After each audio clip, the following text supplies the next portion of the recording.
I knew Sauron when he was beautiful. This is not something many can claim. Those who knew him in his fair form are almost all dead now, killed in the wars he started, consumed by the rings he helped us forge, lost to the ages that have passed since his shadow first fell across our people. The elves who worked beside him in the forges of Eregion, who called him friend, who trusted him with secrets that should never have been shared, they are gone. Celebrimbor died screaming on a pike, his body carried as a banner before Sauron's armies. The other smiths fell in the sack of Ostin-Edhil, or in the centuries of war that followed, or sailed west to escape the memories that haunted them. I alone remain, the last living elf who looked upon Annatar, lord of gifts, and saw beauty so perfect it hurt to behold. The last who heard his voice, like music made flesh, and believed every honeyed word that dripped from his tongue. The last who can remember what Sauron was before he became what he is. And I am also one of the few who saw what he became. I stood at the siege of Barad-dûr with the last alliance. I watched the Dark Lord emerge from his fortress to face the armies of elves and men. I looked upon his terrible form, shadow and flame, hatred given shape, all the beauty I remembered twisted into something that made the soul recoil. And I recognized him. That was the worst part. Beneath the iron crown and the burning eyes, beneath the darkness that clung to him like a shroud, I saw something familiar, a gesture, a tilt of the head, something in the way he moved that reached across centuries and seized my heart with frozen fingers. It was him. Still him. Always him. The friend I had loved was the monster I beheld, and they had never been different things. The beauty had been a mask, nothing more, and I had been fool enough to believe it was a face. My name is Fendir, and I was a smith of Eregion. Let me tell you about the most beautiful liar who ever lived. Let me tell you what I saw when the mask finally fell. He came to us in the spring of a year I can no longer number. The world was younger then, and we were younger in it. Eregion was in its glory, our realm beneath the shadow of the misty mountains, our city of Ostin-Edhil the fairest in all Middle-earth. We were craftsmen, artists, makers of beautiful things. We had turned our backs on the wars of the First Age, on the grief and the loss, and the terrible prices that had been paid. We wanted only to create, to build, to fill the world with wonders that would endure long after we had sailed to the west. I was young for an elf, barely 3 centuries old, an apprentice in the great forges that were the pride of our people. I had some skill with metal, some gift for the shaping of beautiful things, but I was nothing special. A minor craftsman in a city full of masters, a student surrounded by teachers whose works I could barely comprehend. Then Annatar arrived, and everything changed. I remember the day he first walked through our gates. The light seemed to follow him, gathering around his form like a cloak woven from sunrise. His hair was gold, true gold, not the pale imitation that men call by that name. His eyes held depths that seemed to contain entire worlds. His face was perfect in a way that made all other faces seem like rough sketches, first attempts by a creator who had not yet learned their craft. He was the most beautiful being I had ever seen, the most beautiful being anyone had ever seen. Elves who had beheld the light of the 2 trees, who had walked in Valinor before the darkening, they stopped and stared when Annatar passed.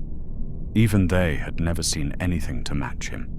And his voice was music itself, every word a note in a melody that seemed to resonate in your very soul.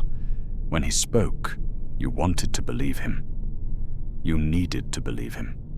doubt seemed impossible in the presence of that voice, that face, that radiant perfection. He said he was a servant of Aula, the smith of the Vala. He said he had been sent to help us, to share knowledge that would elevate our craft beyond anything we had yet achieved. He said he wished only to teach, to give, to help us create works that would rival the greatest treasures of the elder days. We believed him. How could we not? He was beautiful, and we were proud, and his words were exactly what we wanted to hear. I did not meet him personally at first. He worked with Celebrimbor and the master smiths, sharing secrets that filtered down to apprentices like myself only in fragments and rumors. But I watched him, as everyone watched him. I attended the gatherings where he spoke of craft and creation. I listened to his teachings, absorbed his philosophy, let his vision of what we could become fill my mind with possibilities I had never imagined. He spoke of mastery, of transcendence, of using our skills to create objects that would contain power itself, that would allow the wielder to shape reality according to their will. He spoke of rings that could preserve what was beautiful, hold back the fading that touched all things, make the glories of the Eldar eternal. It was seductive. We were craftsmen, and he was offering us the ultimate craft. We were artists, and he was offering us the ultimate art.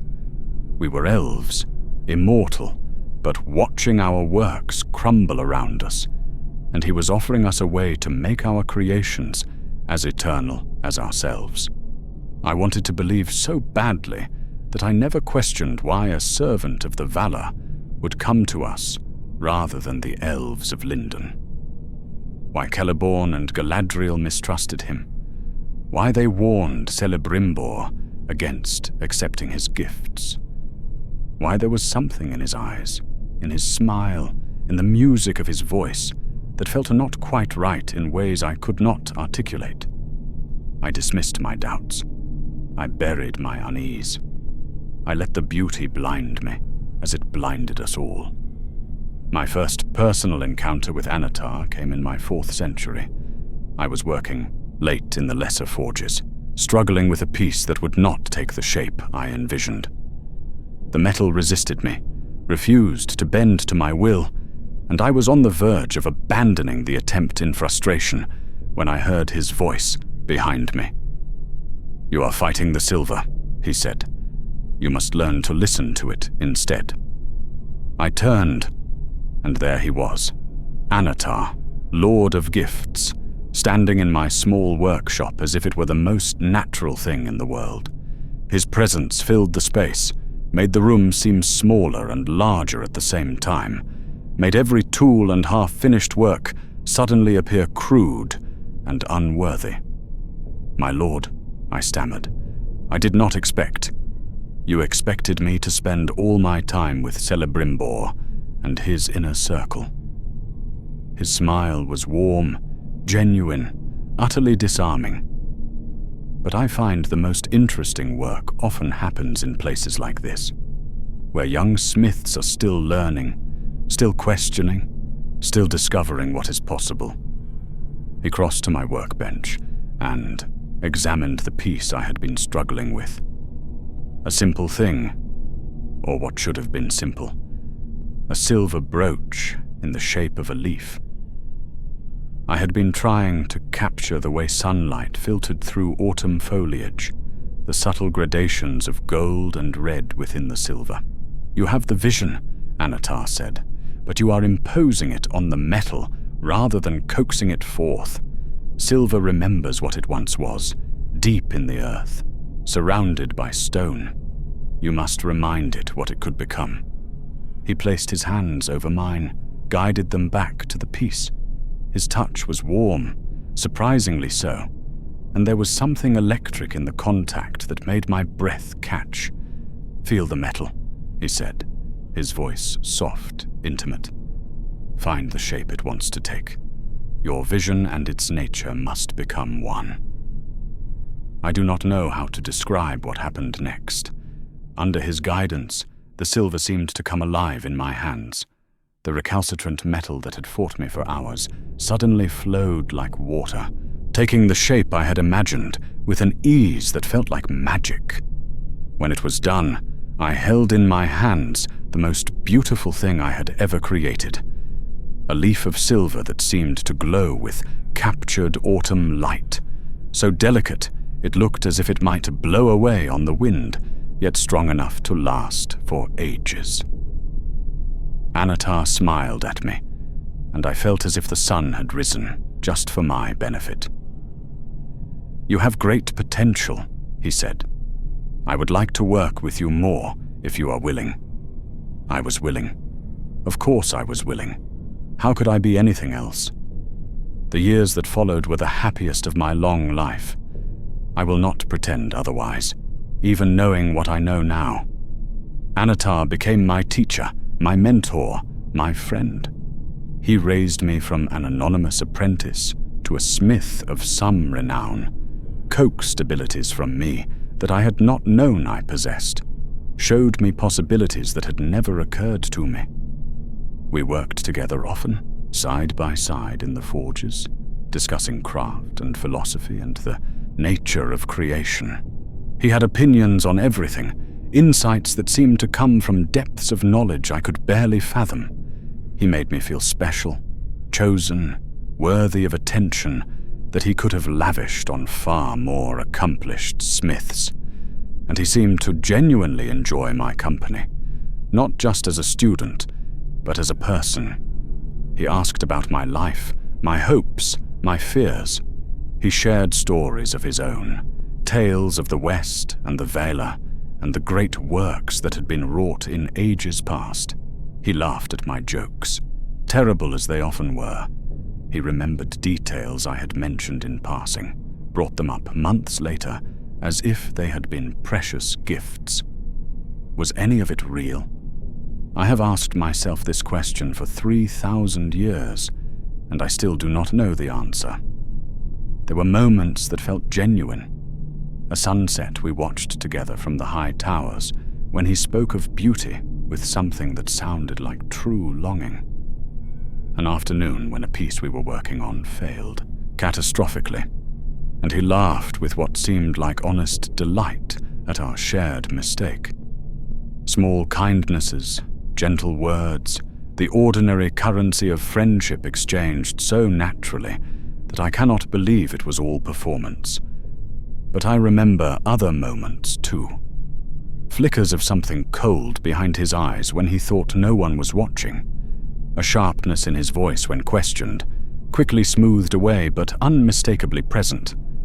The way he deflected certain questions, guided conversations away from certain topics, built walls around parts of himself that no one was permitted to see. I noticed these things. I told myself they meant nothing. I was a fool, but I was a fool in love with beauty. And beauty makes fools of us all. The rings were Celebrimbor's obsession, but Annatar's design. I was not privy to the innermost counsels, the discussions between the Lord of Gifts and the Master Smith that shaped what was to come. But I heard fragments, caught glimpses, understood enough to know that something unprecedented was being attempted. Rings of power, objects that would contain and focus the wielder's will, that would grant abilities beyond anything we had yet achieved. Rings that could preserve what was beautiful against the ravages of time, that could heal what was broken, that could make the visions of their bearers manifest in the world. It was our life's work, all of us who labored in those forges, the culmination of everything Annatar had taught us, everything we had learned in our centuries of craft. We poured our skill and our hope and our dreams into those rings, believing we were creating something that would benefit all of Middle-earth. I made components for some of them, small pieces, minor contributions, but I was proud to be part of such a grand endeavor. I remember the day I delivered a setting I had crafted for one of the lesser rings, how Annatar examined it with that perfect focus he brought to everything, how he smiled and told me it was exactly what was needed. I glowed with that praise for weeks. The 3 were made in secret, without Annatar's direct involvement. I did not know this at the time. Celebrimbor kept the project hidden even from most of his inner circle. But the 7 and the 9 were forged with Annatar's full participation, his knowledge and skill woven into every aspect of their creation. And all the while, he was making something else. Something none of us knew about, in a place none of us had seen. The One Ring. I will never forget the moment we realized the truth. The One Ring was forged in the fires of Orodruin, far to the south in the land of Mordor. None of us had any idea Annatar had even left Eregion. His absences were explained, his movements accounted for, his deceptions so smooth that we never thought to question them. But when he put on the ring for the first time and spoke the words of binding, every elf who wore one of the 3 knew instantly what had happened. Celebrimbor told me later what it felt like. A presence in his mind, vast and cold and utterly malevolent. A will reaching through the rings, trying to seize control, trying to dominate everyone who wore them. And a voice, Annatar's voice, but twisted, stripped of its music, speaking words of power in a language that made the soul recoil. One ring to rule them all. One ring to find them. One ring to bring them all, and in the darkness bind them. The 3 were removed instantly, hidden away, never worn while Sauron had the one. But the connection had been made. The truth had been revealed. The Lord of Gifts was the Dark Lord of Mordor, and everything he had taught us, everything he had given us, had been in service of our enslavement. I did not want to believe it.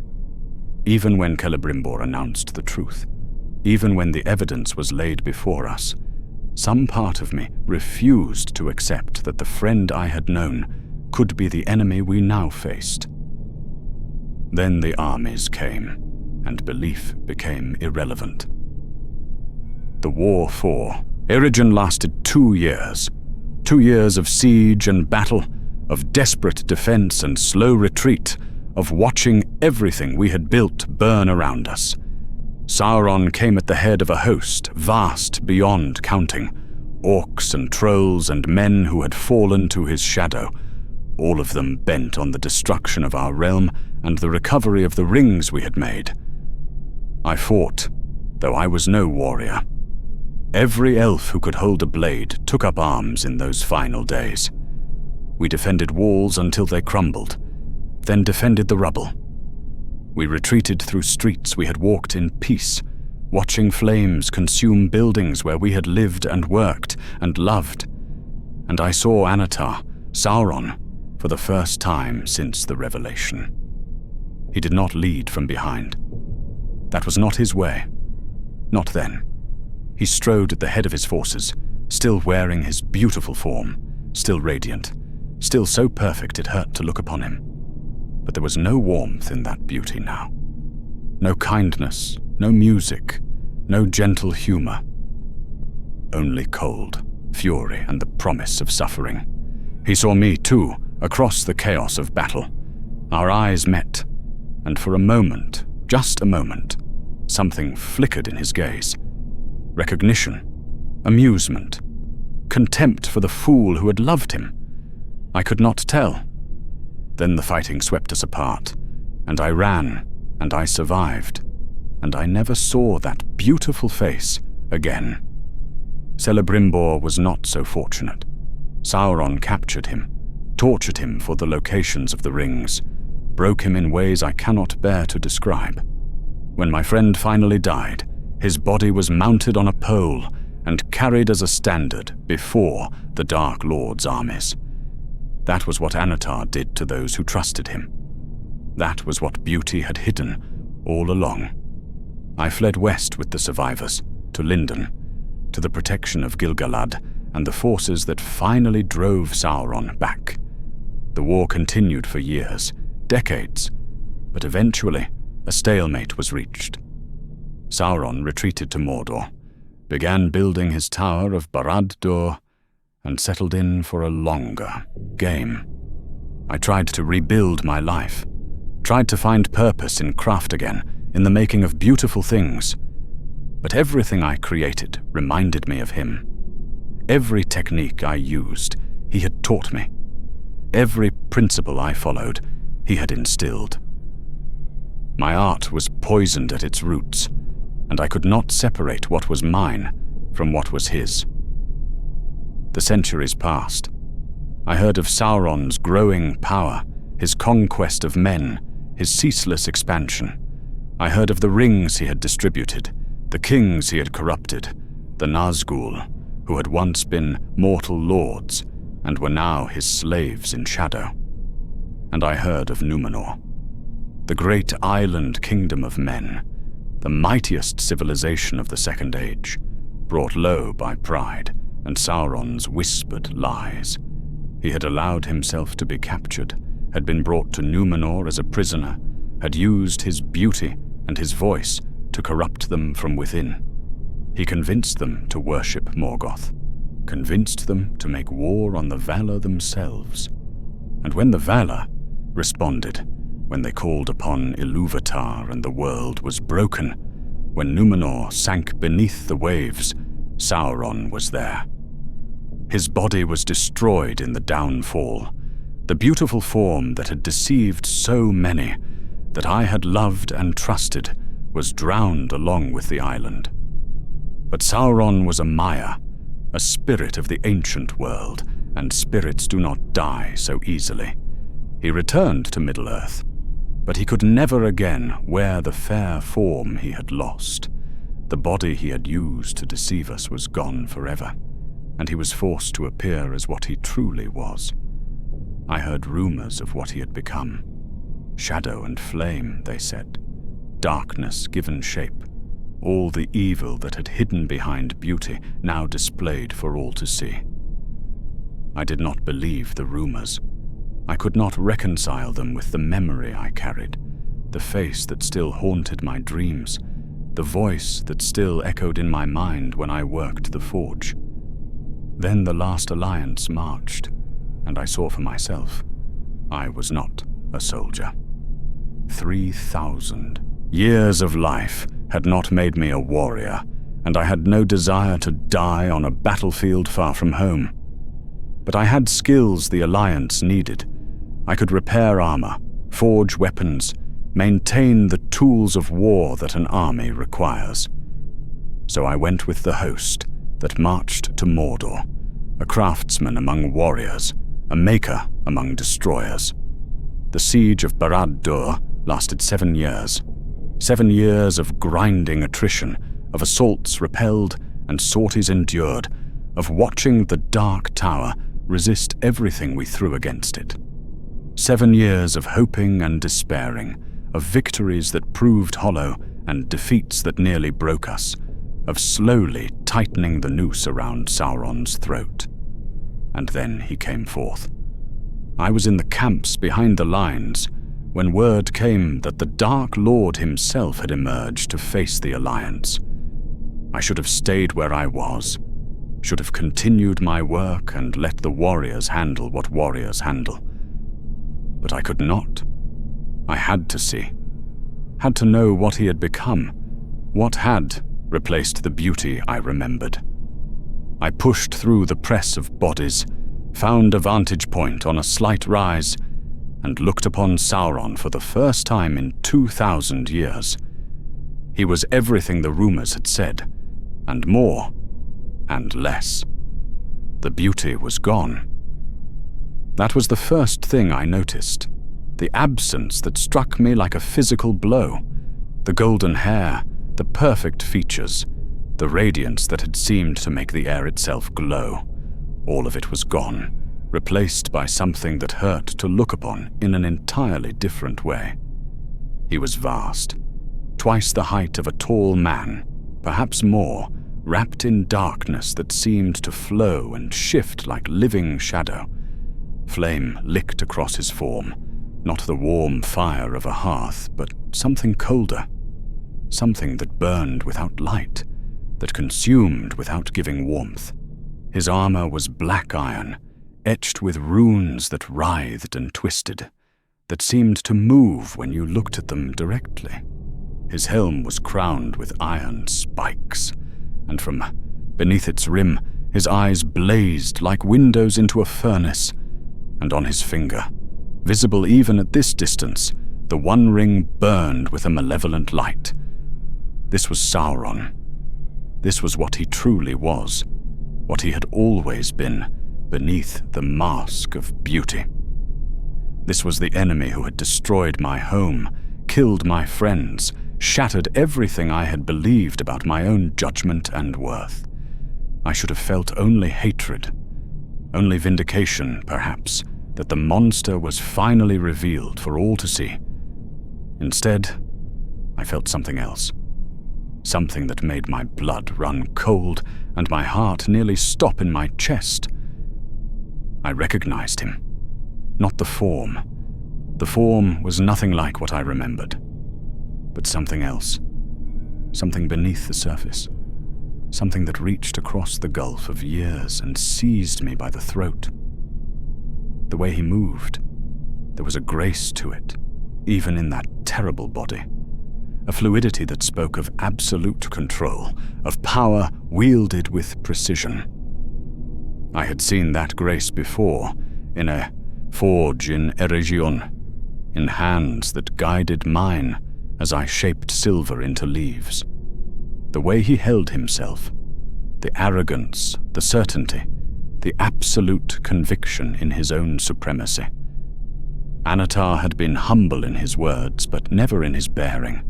He had moved through the world as if it existed for his benefit, as if everything and everyone in it were pieces on a board only he could see.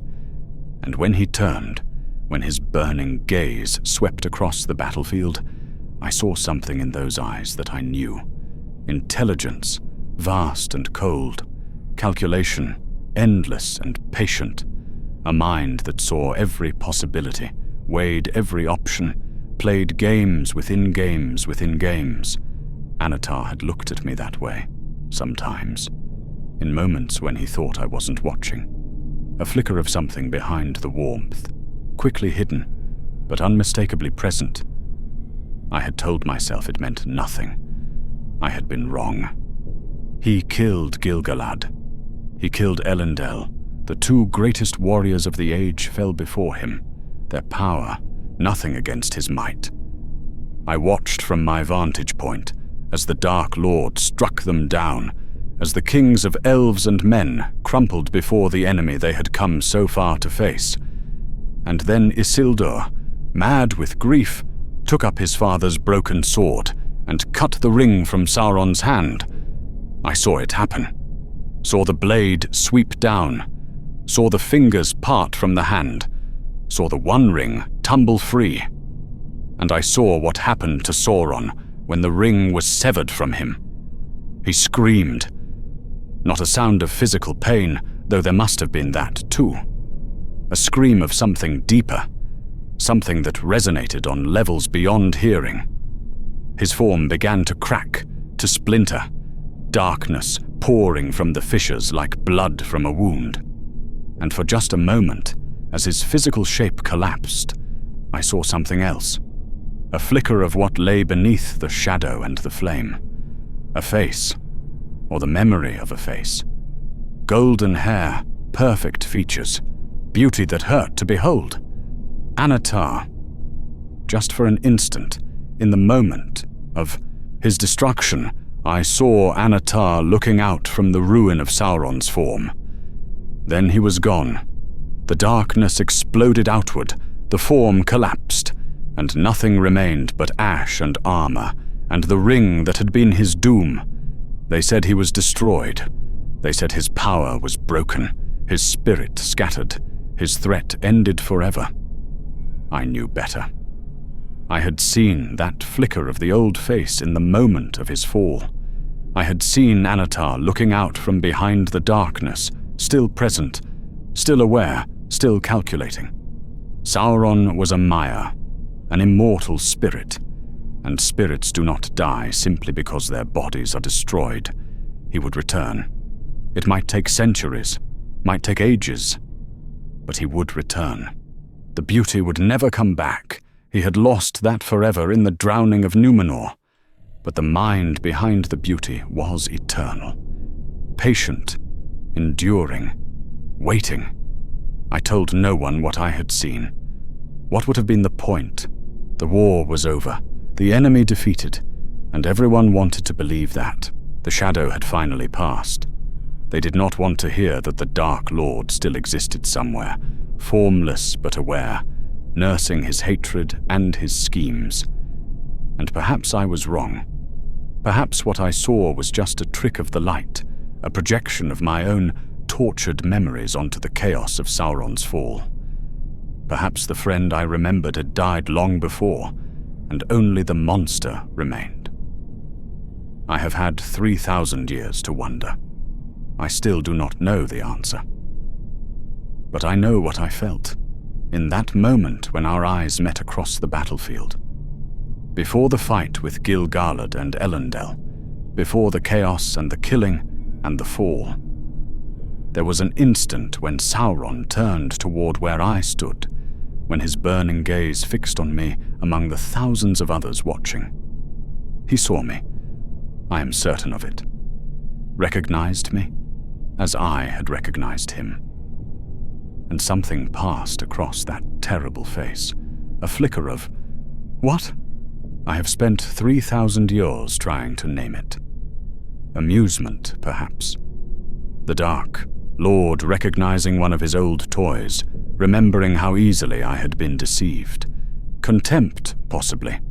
Seeing the fool who had loved him, still alive after all these centuries, still carrying wounds that would never heal. Or something else. Something I do not want to consider, because it makes everything more complicated than I can bear.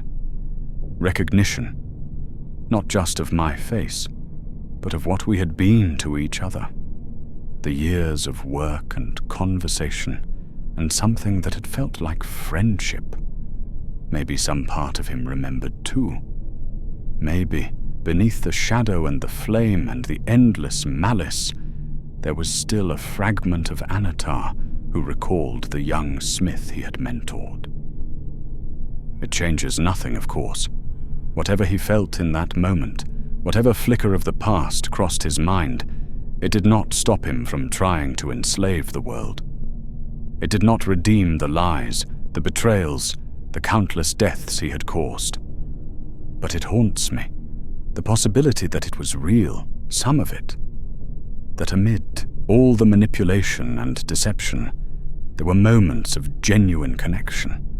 That the monster and the friend were not separate beings, but one creature, capable of both beauty and horror, kindness and cruelty, love and destruction.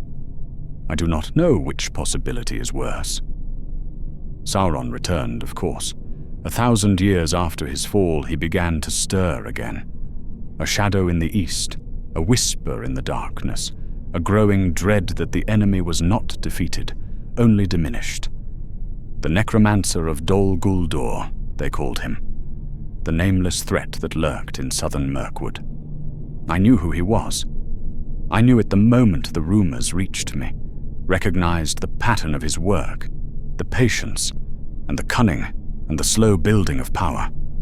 He had returned, as I always knew he would.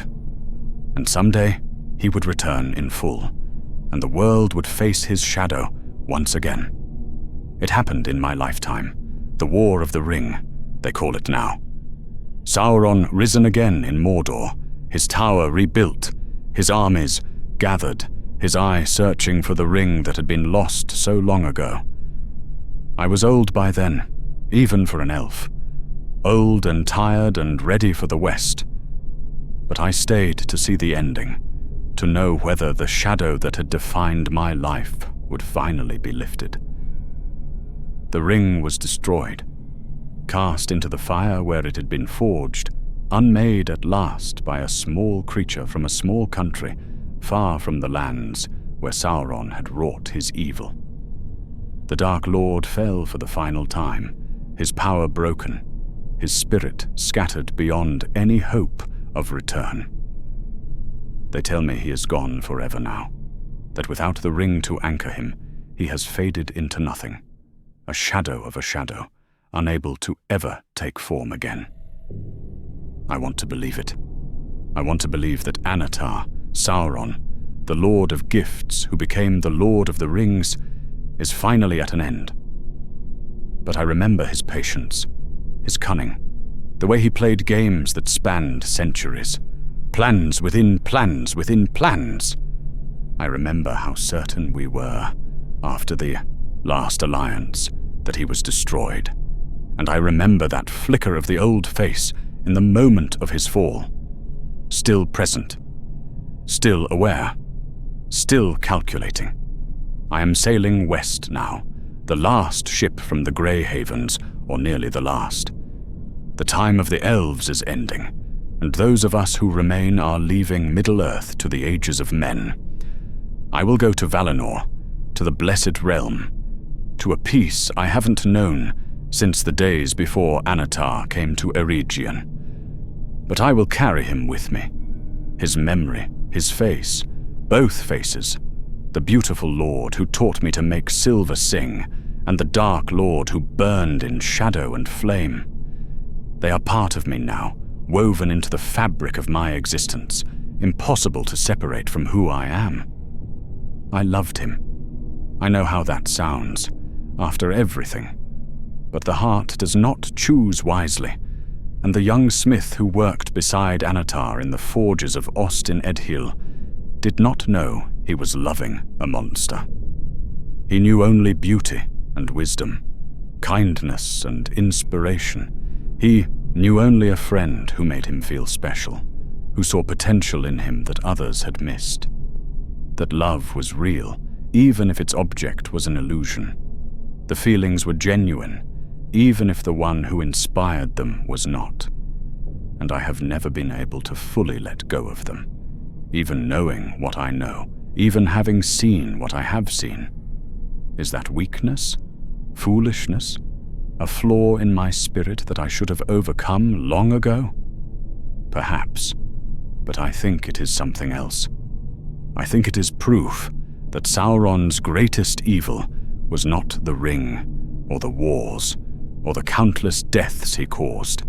His greatest evil was the way he used beauty and kindness as weapons, made love and trust into tools of manipulation, poisoned the very things that make existence worthwhile. He took something pure and made it a lie, and those of us who believed the lie are left to wonder, forever, whether any of it was real. I saw Sauron's true form. I saw the monster beneath the mask, the shadow behind the light, the hatred that had hidden behind beauty. But I also saw Annatar. I saw the friend who taught me, encouraged me, made me feel like I mattered. And some part of me still believes that friend was real, even though I know that he was only ever a mask. That is Sauron's final victory over me. Not death, not enslavement, not the destruction of my home or the murder of my friends. Doubt. Eternal, unresolvable doubt. I will carry it with me to the Blessed Realm. I will carry it forever. And somewhere, somehow, I believe Sauron would find that amusing.